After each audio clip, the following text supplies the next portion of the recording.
It's beer o'clock on Real Ale Craft Beer. Today we've got a beer from North Brewing Company, and it's a can of their lager. Now you can hear the enthusiasm in my voice. That's because if you've been following the channel over the last couple of years, lager has been my new love affair, if you like. Lager's been my new frontier. North Brewing Company, a fantastic brewery up in Leeds, in Yorkshire. And I got a funny feeling that this is going to be a really good lager. 4.2% ABV, brewed in collaboration with Newbarns Brewers of Leith. There's a look at the can. 440 milliliter can. Let's get it out into a glass and see what we get. Now, it's this time of the year as well. It's the time of the year where I can leave my beer out in the conservatory. Now, I've had questions over that recently. It was a question come from an Australian viewer of the channel. Said, I noticed you said you left your beer out on the side and you've just grabbed it and drank it.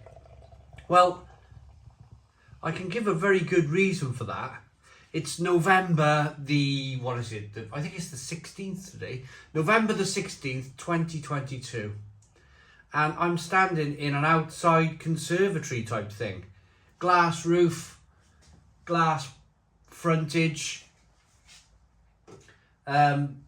Temperature's probably 6 degrees, something like that this morning. Crisp and fresh. It just means that my lager, for me, is the perfect temperature this time of year. Now, I'm going to be very quick. Well, I'll come back to that story in a moment. Let's focus on the beer. I've noticed that I've been gassing recently. I've been kind of like talking about everything and anything apart from the beer. So let's concentrate on the beer. 2-finger white head. Slow moving carbonation in the glass. There's a slight haze there. And it's straw coloured. Let's get the aroma.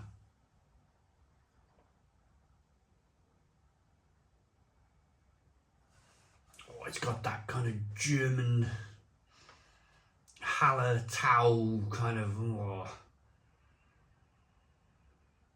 German hops, German malt probably.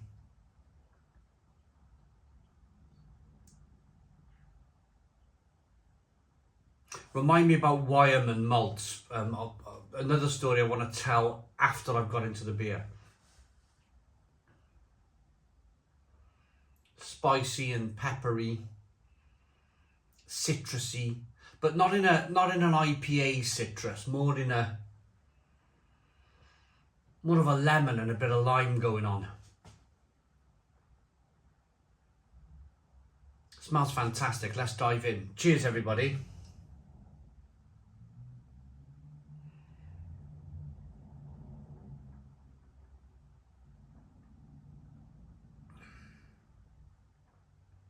Oh, it's very good. It's a very good lager.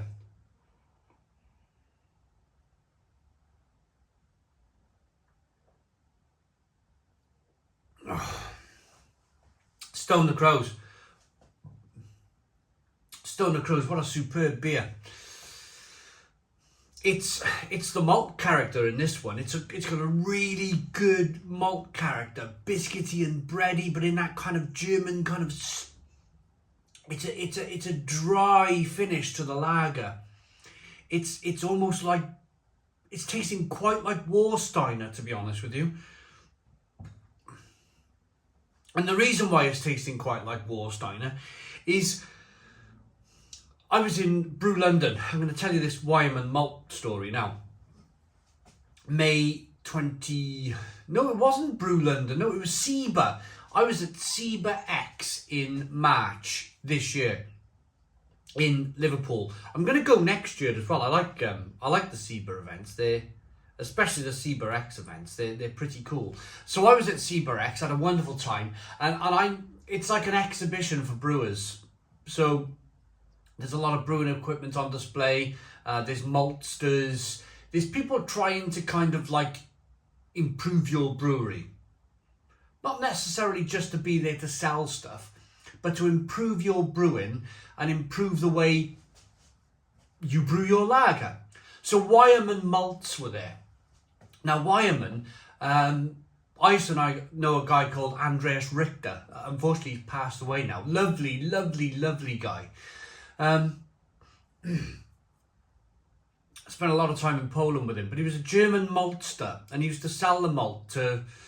He used to travel around selling malts to people. But it's good quality German malt.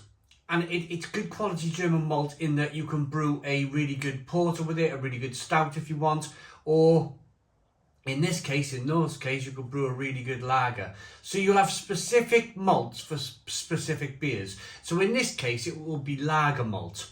And I wouldn't be surprised if North, but at Ciberex, they done a deal with the fantastic Wyman malt in Ciberex, and they bought a load of malt off them. Then they kind of started exploring with producing good lager. It probably didn't happen that way, but I like to think that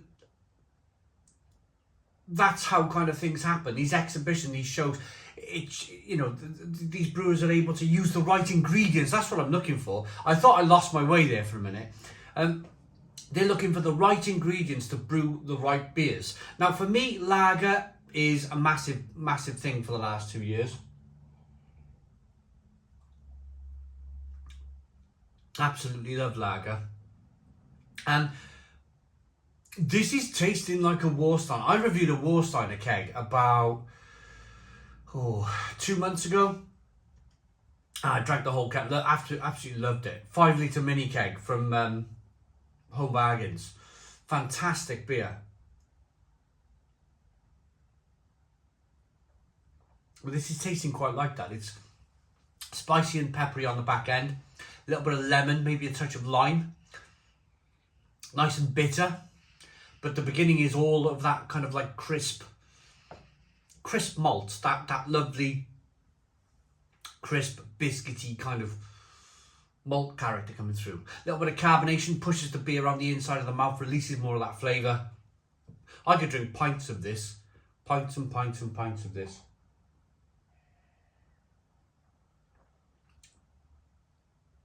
A good beer from North. A really good beer. Really good lager. I think it's important as well.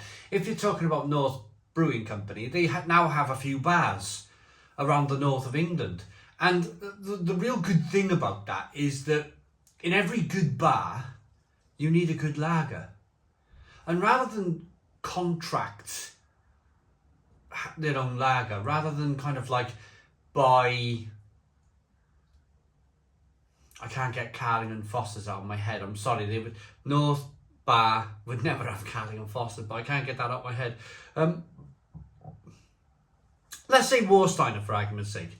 Let's say North Brewing Company for a number of years had Tipo Pils. Let's use Tipo Pils. Fantastic Italian beer. When I was at North Bar in 2012, I was offered a Tipo Pils. I had a Tipo Pils. They haven't got to do that anymore. They haven't got to buy in Tipo Pils or Warsteiner or any of the other great quality lagers out there because they make their own. They can make their own. That means the lager is going to be cheaper to produce. They're going to make more of a margin on it, more of a profit. And North come to benefit from that. But it has to be good. It has to be good lager. Thankfully it is.